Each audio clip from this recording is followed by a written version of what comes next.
Hello, welcome back everyone to another series of HPE GreenLake with Aruba Central AOS-CX switching demos. My name is Rahim Raufi, and I am an enablement technical marketing engineer with HPE and Aruba. So in this demo, there are a couple of topics we're going to cover. First, we're going to start with VSF auto stacking using Aruba Central. Basically, Aruba has simplified this whole process of taking a bunch of your access layer switches, onboard them to Aruba Central, and with the click of a few buttons, create that VSF stack and have it operational, ready to go, right? And the next topic would be use of the multi-edit configuration within Aruba Central UI group. And basically, it's an advanced editor that provides us with configuration validation, semantic checking, auto completion of our syntax, and so on, right? We'll take a look at some of these.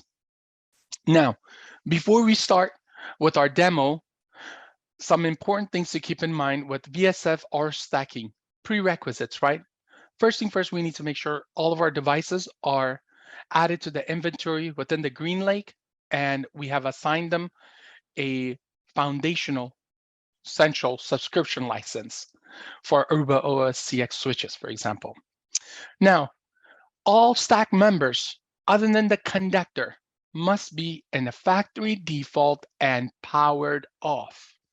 And minimum AOS-CX operating system running 10.7 or later must be, right? And of course, there should be all fully physically connected VSF uplinks. And so please note that we will configure one of our switches as a conductor, and that's the switch that we're going to onboard to Aruba Central and create the VSF stack.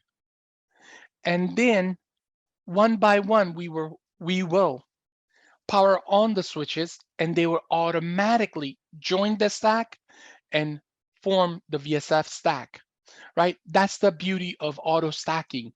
But one last thing to remember, with VSF stack, of course, they're physically connected either in a chain topology or a ring topology. But most importantly, the ports that are reserved for auto stacking are, for example, if you have a switch with the 24 plus 4 uplink ports, the first 2 ports of those 4 uplink ports, port 25 and 26, is reserved for auto stacking. If it's a 48 port switch, right, with plus 4 uplink ports, the first 2 ports, port 49 and 50, is reserved for the uplink. Now, so then here's our demo topology. We're gonna deal with this part of the topology here, the VSF stack, the two 6300 series switches. You notice they're connected via port 25 in a chain topology, okay? Although please note, the ring topology is the preferred topology, right? Because it gives you redundancy of link and of course port failure. All right, so with that said, let's go ahead and verify. First thing first, we're gonna go ahead and take a look, Aruba Central, right? In the global contacts devices, as you can see, click the switches here. We don't have any 6300 series switch onboarded yet, which we will do together. So this is going to be the sequence. We're going to go ahead and onboard the switch to the central and with the minimum configuration, and then create the group, put that switch into that group and create the stack and power on the VSF members. Okay, so then coming to the switch here, let's go to our primary, the one that's going to be our conductor. As you can see, I have disabled the central, right? Aruba Central, and there's no configuration other than the minimum configuration, just an IP address, of course, path to the internet, and the DNS server. So it can resolve when the switch boots up, of course, and the switch, when you enable Aruba Central, it's going to try to resolve for Aruba Activate and then Aruba Central. And we need that to be successful, right? So then I'm going to go ahead and enable Aruba Central, right? Show Aruba Central and show Aruba Central. And there you go, right? It already resolved and so on. And you notice here, the other switch is just sitting in a service OS mode, which is pretty much off from, it's not connected. Physically, it is connected to the stack, but it is basically not operational, right? So we're gonna go ahead and boot that up once we have the VSF stack created in our central. Okay, so going back to the central, and if I go now, if I refresh this page,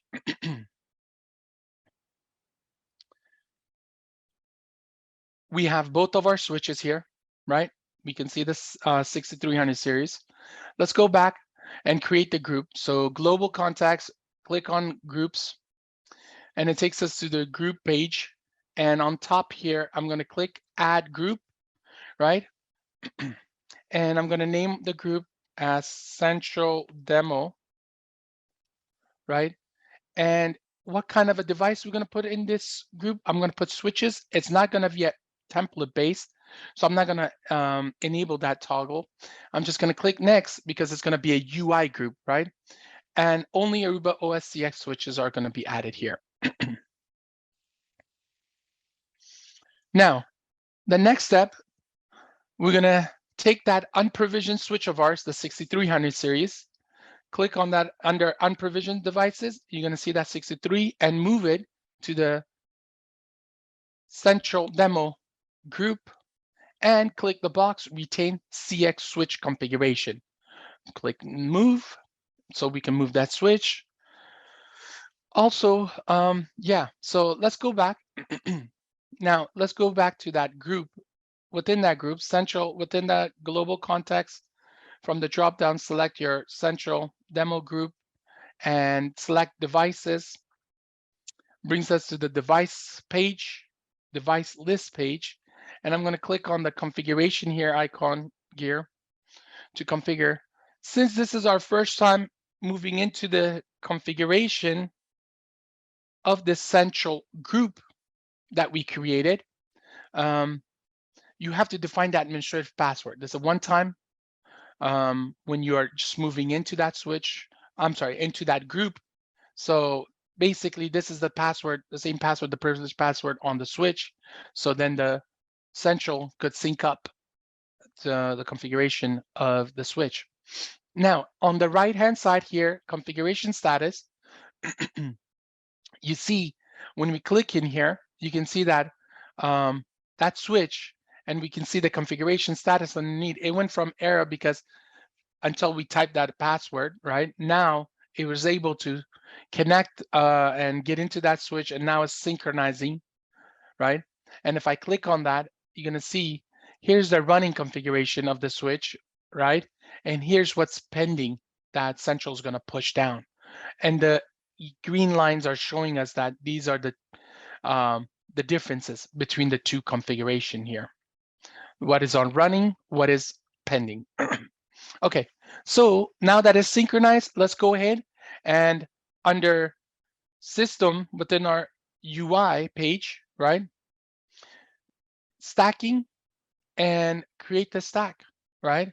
Create our VSF stack. And here, what kind of series of switches? I want the 6300 series. That's gonna be a stack with 6300 series. And which device is gonna be the conductor? If I had a tons of devices, I would select the appropriate one. In this case, our 6300 VSF 1A switch. And since our switch is only connected port 25, I'm gonna leave that port as link 1, port 25. And I'm also gonna enable split mode detection here. Hit the save button. The moment I do that, that configuration gets pushed down. Why? Again, when you click on that configuration status, you're gonna see the configuration synchronizing. If I click on that, you can see again the running and the pending, the VSF split detection, and link 1 port 1/1/25. Those are what we configured for VSF stack. So those are the changes that's going to be pushed, the configuration. And notice here, the auto commit changes are enabled by default. That's why every time we make a change and that change gets committed right away, right? Gets pushed down to the switch. Going back to the VSF stack here, as you can see, and when I bring this down, well, we have a member 1, conductor role is a conductor, and port 25. Well, that's it. All we have to do now next is enable power on the other switches, the other members, right? Now, this is going to take several boot process. It's going to take several minutes. I'm going to go ahead and pause the video, and then we'll pick up from here once the switch is booted. Okay, so now that our switch is up and operational, and show VSF stacking, show VSF, we can see conductor member. And let's take a look now from our central, right? So here we are.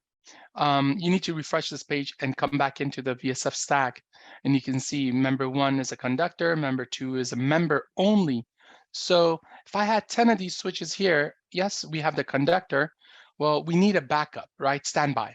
So since we only have 2 switches, I'm going to go ahead and edit this switch here and make this guy the standby. And that's it, right?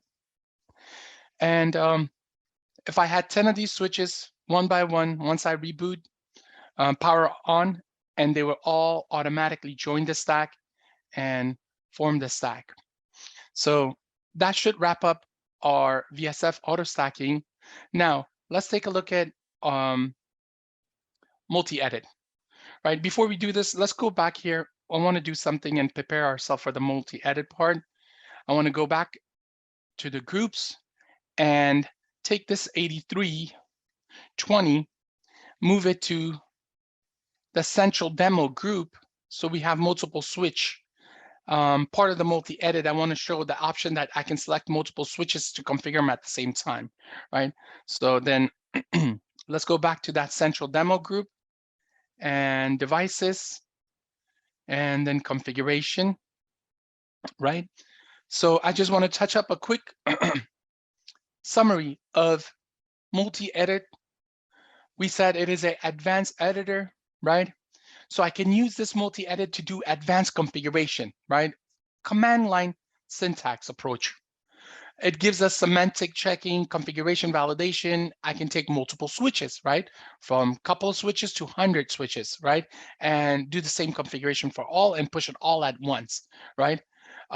Express solution, I'll talk about that and show you that. And audits and troubleshooting, right? Truly, I can use this multi-edit from a lifecycle perspective from day 0 all the way to day N, right? To configure management, right? And yeah, multi-edit does augment the operator with multi-switch editing, configuration, and validation, right? Those are the nice thing about multi-edit. So let's take a look at multi-edit a little bit more closer. Now we are in our UI group page, right? So I can get in here and edit a port, for example, right? And using the UI. But if I want, right on top here, multi-edit, by toggling this switch here, I'm now in a multi-edit mode, right? I can select one or multiple switches. The moment I select these switches, you notice here, I have an option of view, edit config, and express config. Let's click the express config. To show a little bit more, these are basically cookie cutter solutions. As far as in a click of a button or two, I can push a configuration, let's say device profile, to hundreds of switches for a few switches, right?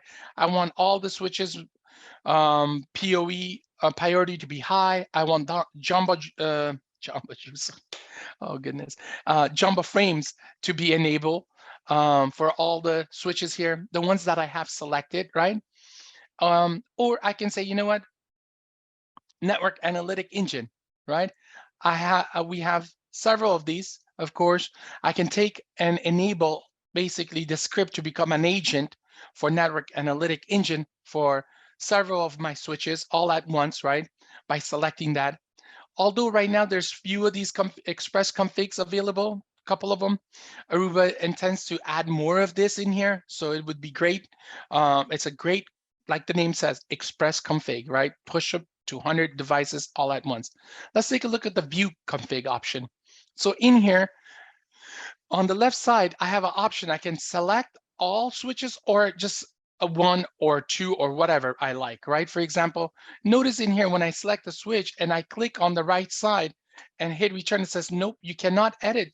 This is a read only mode. So this would be great if you wanted to give to your, when you're giving rights to your junior admin, ability to basically only access the read-only option, so they can't make any configuration changes, right? So when we click edit config, now the system gives us a configuration option in here, and I can select again one or multiple devices. Let's just say I selected one. I just want to demonstrate a couple of things here real quick. So I've selected only one switch, and in here, notice if I hit I, just punched I, and it gives me the net what are my options with I? Interface, IP, IPSLA. So I say interface, and I can hit the tab and it completes it for me, right? Or I can say space again, like question mark. The system automatically gives me the next option of the command. I can say VLAN, or I can hover over it and select that, right? And space 20. Notice in here, the system's changed, the shifts happen. Just kind of keep in mind, when you punch a command in and hit return, it shifts basically based on where the system puts that command in the show running, right? So now that I'm in under the interface VLAN 20, if I do a spacebar, I'm now looking at the options of that, what I can configure for that interface. So I can say IP add rather than address. Let me just say add, right? What happens? Because in the command line, that would be a good command, right? But in here, I just want to show, yeah, it's a little bit picky. It doesn't like the keyword add. It says incomplete command or invalid parameter. But you know what? The point I'm trying to raise here, that how the system underlines this, highlights this section, that there's a problem in here. So it brings our attention. Okay, fine. Since it's picky, I'm going to go ahead and say address, right? And hit return, and it's happy with that. And if I scroll down and hit save again, and that configuration gets pushed. So then I would see the system going through the process of pending changes. It's not sync. Then it's going to go through that process of synchronizing and so on, right? Hit this config status so we can see that process. But you know what happened? Look at that error, configuration conflict. If I click on top of this, see the nice thing with multi-edit, it actually gives me some description of what might be the problem, that the configuration didn't get pushed. It says ignoring the operation for non-configured VLAN 20. Oh, I create the interface, but without creating the VLAN, right? So now I can go back, I can say, okay, fine, you know what? Let's go ahead and select both, although I don't need both of them. I'm gonna uncheck that 3820, and then I can say, you know what? I forgot to add VLAN 20. Let me add VLAN 20, right? And that's it. Scroll down again, hit return, right? Because when I did that, the system needs to know that you're done with that command. And now I can hit the save button again. And that configuration now should get pushed. Click on that configuration status on the right-hand side. The system says synchronizing, and we can see the VLAN, right? And then interface VLAN 20, those are the pending configuration that's going to get pushed. So this should go through fine without a problem, right? As far as that goes. So rather than waiting, I'm just going to go back. And now we said, since multi-edit gives us ability for advanced configuration, such as, for example, if I wanted to do some routing protocol, OSPF or BGP and so on, well, the UI interface didn't give me that option. So I can come in here, multi-edit, and select 100 of my switches and then configure for all 100 switches or 1,000 switches the routing protocol, BGP, OSPF, whichever, right? Multicast, whatever it is that I'm trying to configure. So in this case, let's just say I say OSPF process 1, hit return, the system shifts the config, and if I do space, it says these are the next options you have. So let's say area, and I can say area 1, return, and then what else I can do? I can do tons of other stuff right in here. And if I hit basically as far as here, you can see I can enable a bunch of other parameters for that protocol, right? So that's the power of multi-edit. One other thing I want to show in here on top, you have editor view and the differentiate view of 6300 series, the running configuration, and the candidate. Since we haven't pushed that configuration, here's what the system's telling us. This is what is waiting. If you commit your configuration, this is what's going to get pushed down, right? I can drop down and select my 8320 and same thing, right? The changes that is pointing out for me. So it's a great tool that we can use. I'm going to discard those changes and take advantage of it. For those of us that still like our command line, the multi-edit would be the way to go, but everything through a centralized interface, Aruba Central for you, right? So that should conclude our VSF auto stacking and the multi-edit. I want to thank you guys for your time. Until the next session, take care.